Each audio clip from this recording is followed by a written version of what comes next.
2024 August నెల 1వ తారీఖు దగ్గర నుండి 31 వరకు సింహరాశి ఫలితాలు. సింహస్యాధిపతి సూర్య, సింహలగ్నానికి అధిపతి సూర్యుడు.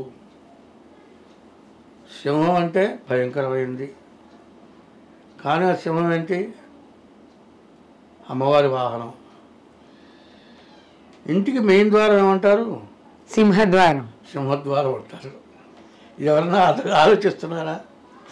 ఆ సింహద్వారం, ఆ గేటుకి పైన అటు ఇటు ఏం పెడతారు? సింహాలు పెడతారు. సింహద్వారం అంటే అక్కడ అమ్మవారు ఉన్నట్టే. మరి అటువంటి సింహం ఎట్లా జీవిస్తుందో ఒకసారి చూద్దాం. సింహము అడవికి మృగరాజు అయింది. సింహం అడవికి మృగరాజు అయింది కదా, అది కూడా మాంసాహారే కదా. అందులో ఏం చేస్తుంది? ఏనుగు మెదడు తింటుందంటారు.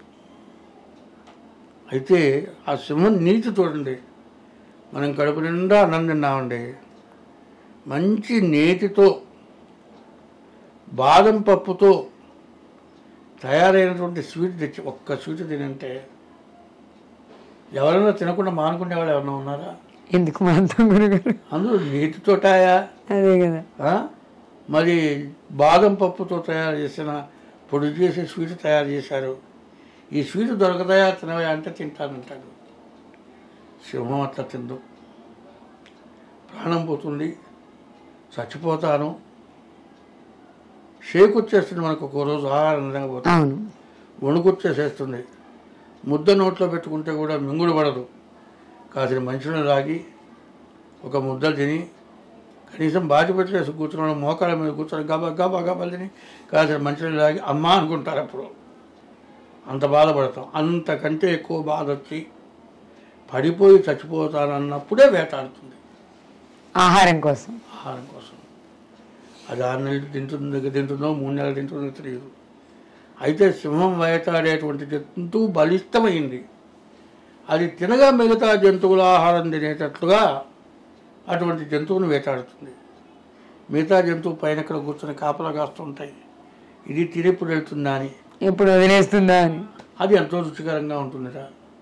నేను చెబితే బాదం పప్పు హల్వాలాగా. మరి ఆ జంతువులు ఆ విధంగా ఆహారం తింటాయి. అంటే తను తిన్నది కాదు, ఒకళ్ళకి పెట్టింది తప్పుకుందాం. ఆ స్వభావం కలిగింది సింహరాశి. అటువంటి సింహం మృగరాజు. అయితే సింహాన్ని భయంకరంగా చూస్తున్నారు, సర్పాన్ని అంతకంటే భయంకరంగా చూస్తున్నారు. ఈ సర్పం ఎందుకంటే విచారించి చెబుదాం అనుకున్న ప్రత్యేకించి కారణం ఏంటంటే, ఈ సర్పం ఈశ్వరుడి మెడలో ఉంది, గణపతి యజ్ఞోపవీతంగా ఉంది, గణపతికి మొలతాడుగా ఉంది, సుబ్రహ్మణ్యేశ్వర స్వామి సాక్షాత్ సర్పం, విష్ణుమూర్తి శయ్య సర్పం, ఆదిశేషుడు, అమ్మవారి వజ్రాన్నం సర్పం. సర్పం లేని దేవుడు ఎక్కడన్నా ఉన్నాడా? మరి దేవుళ్ళు ఎక్కువ, సర్పం ఎక్కువ? సర్పమే ఎక్కువ. అమ్మవారు ఎక్కువ, సింహం ఎక్కువ? సింహం ఎక్కువ. భగవంతుడు ఎక్కువ, భక్తుడు ఎక్కువ? భగవంతుడు అంటే భక్తుడు ఎక్కువ. భక్తుడు ఎక్కువ. కాబట్టి ఇవి మనం గ్రహించాలి. అంటే దేవుడికి దండం పెట్టినా పూజారి వరం, దేవుడికి దండం పెట్టినా కూడా పూజారి వరం ఇవ్వాలట. ఒక్కోడు వస్తాడు, పూలు తెస్తాడు, రోజు పూలు ఆ దేవుడి మీద పెట్టమంటాడు, పెడతాడు, ప్రదక్షిణం చేస్తాడు, వస్తాడు, ఆ దేవుడి దగ్గర పువ్వు ఇవ్వాలి. ఇది ఇట్లాంటివి జరుగుతున్నాయి కాబట్టి జరగకూడదనే ఉద్దేశంతో జరుగుతున్నా. అది చూడండి, పువ్వు ఇవ్వమంటాడు, పళ్ళల్లో పువ్వు ఇస్తాడు. ఏయ్ నేను తెచ్చా ఆ పువ్వు తీసుకురాపో, ఆ పువ్వు తీసుకొచ్చి పెట్టు, ఎందుకున్నావు నువ్వు ఇక్కడ? ఇది పరిస్థితి. ఏమండి, డబ్బులు హుండీలోనే వేయండి, పళ్ళల్లో వేయొద్దు. వాడికి ఇచ్చే జీతం 5,000, వాడి మీద దాష్టికం. ఇది చాలా తప్పంట. మరి సర్పాన్ని కానీ సింహాన్ని కానీ అర్చకుడిని కానీ దైవాన్ని పూజించేవాళ్ళని కానీ జన్మనిచ్చిన తల్లిని కానీ జన్మనిచ్చిన తండ్రిని కానీ ఎవరైతే ద్వేషిస్తారో వాళ్ళకి రవరవాది నరకంట. రవరవాది నరకం ఎట్లా ఉంటుందంటే నూనె వేసి మండిస్తున్న మంటల్లో పడేస్తారట. అటువంటి నరకం కలుగుతుందిట.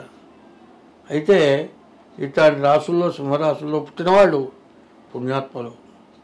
ఈ పుణ్యాత్మలకు ఏమవుతుందంటే ఈ కలియుగంలో ఉన్నటువంటి పాపం వల్ల వాళ్ళు కూడా పాపాత్ములు అయిపోతున్నారు.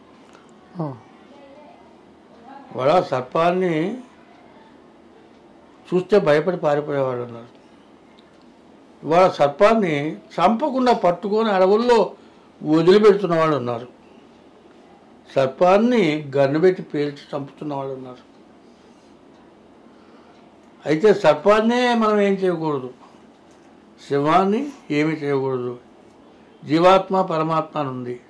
అందువల్ల సింహరాశి ఎంతో పుణ్యాత్మలు. కానీ ఈ రాశి వాళ్ళకు ఉన్న పరిస్థితి ఏమిటంటే శుక్రుడు గురువు 2 గ్రహాలు తప్పితే ఏ గ్రహం బాగాలేదు. కాబట్టి ఈ రాశి వాళ్ళు చాలా జాగ్రత్త పడాల్సిన పరిస్థితి బాగా కనపడుతుంది. ఈ రాశి వాళ్ళు జాగ్రత్తగా వాళ్ళ జాతకం చూపించుకోవడం చాలా అవసరం. డేట్ ఆఫ్ బర్త్ ద్వారా కానీ, అది లేకపోతే హస్త సాముద్రికం ద్వారా కానీ జాతకం చూపించుకొని ఒక్క జాతకం రీత్యా గ్రహాల పూజలే కాదు దైవ పూజలు కూడా దీంతో కలిపి దానికి తగినటువంటి పూజలు మేము చేయిస్తాము. అటువంటి పూజల్లో మొత్తం బరాయించగలిగిన వాడు మొత్తం బరాయించగలిగి చేసుకుంటారు, లేనివాడు నలుగురిలో కలిసి చేసుకుంటారు. కాలసర్పదోషానికి నవనాగుల పూజ అని ఉంది. కాలసర్పదోషానికి కుజదోషానికి నవనాగుల పూజ. ఈ నవనాగులు ఏమిటంటే మన శరీరం మరి 8 రంధ్రాలు ఉన్నాయి. ఈ 9వది శిరస్సు కపాలంలో పైన ఒక రంధ్రం ఉంది. ఈ 9 రంధ్రాలు మన శరీరంలోనే 9 సర్పాలు ఉన్నాయి.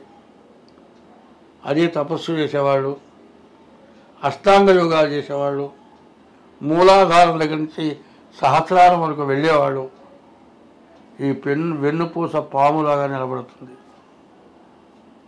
ఈ శిరస్సే పడిగవుతుంది. అటువంటి తపశ్శక్తి సంపన్నులే సర్పాలు ఇవాళ. అందువల్ల సర్పాలని ద్వేషించడం కాదు, సర్పాన్ని పూజించాల్సిందే. కానీ అన్ని సర్పాలు ఎవరిని ఏమి చేయవు. ఎటువంటి సర్పం కూడా మనల్ని ఏం చేయదు. సింహం కూడా అందరి జోలికి రాదు. కాబట్టి సింహరాశి వాళ్ళు ప్రత్యేకించి చెప్పాల్సింది ఏమిటయ్యా అంటే ముందు మీ జాతకాన్ని చూపించుకొని జాతకానికి తగినటువంటి పరిహారం చేయించుకోవడం చాలా అవసరం. స్వస్తి. నమస్తే గురు.